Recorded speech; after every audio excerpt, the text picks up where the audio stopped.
13 years for voluntary manslaughter. I grew up in foster homes and group homes most of my life. Part of that lifestyle that I was in, it was natural for me to be exposed to the streets, to be exposed to drugs, to be exposed to gangs. Those were the opportunities, those are the people I saw coming out of those same environments, were the ones who were selling drugs, the ones who were rapping, the ones who were playing football. So those were the options that I felt they were there for me. For most of my life, I was focused on pursuing whatever I felt was best for me, but I never really was extremely passionate about the work I did. I woke up one day and realized that the price I paid for that was way greater than anything that I could be compensated for from a financial standpoint.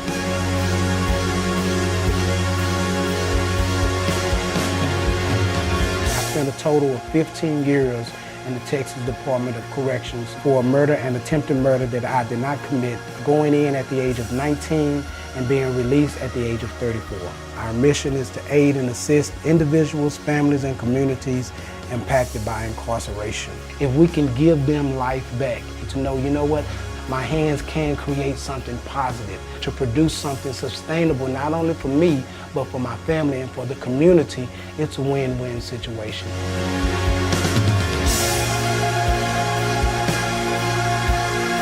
I was a successful restaurateur and chef. I grew up in a traditional Southern family where every Sunday we went and had Sunday supper and we broke bread together.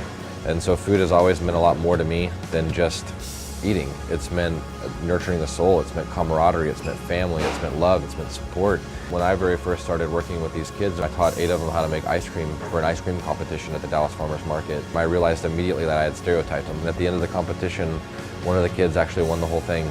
And when he won, he came running up to me and just very emphatically just said, "Sir, I love to cook."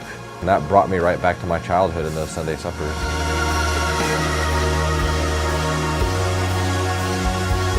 I'm out there on the streets and talking to the people about what the problem is out here. Why are you out here? Why are you homeless? Why are you hungry? And I'm getting the same answer: resources, opportunity, food.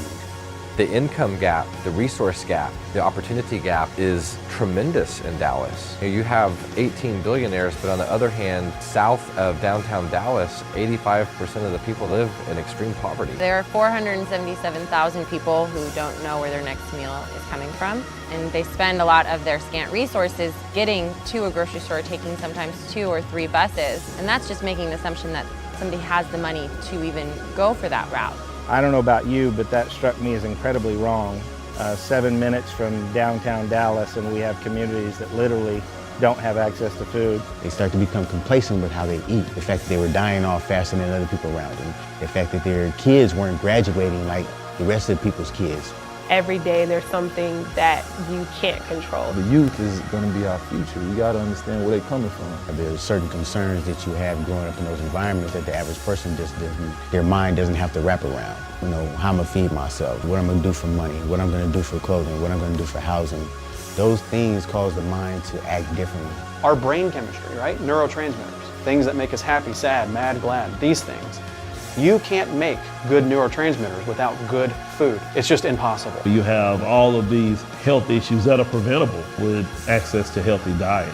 I felt I wanted to do something that offered an actual solution that could actually pick the community up, create some type of economic development, as well as introduce a new healthy lifestyle. It's so important that everyone is understanding of what's going on, and everybody has to lend a hand. And I encourage you to join in this battle to educate and to make food, healthy, good food available to everyone where we live. All you need to do is start with that one community, that one patient, that one town, that one city. We don't feel that poverty and hunger should exist.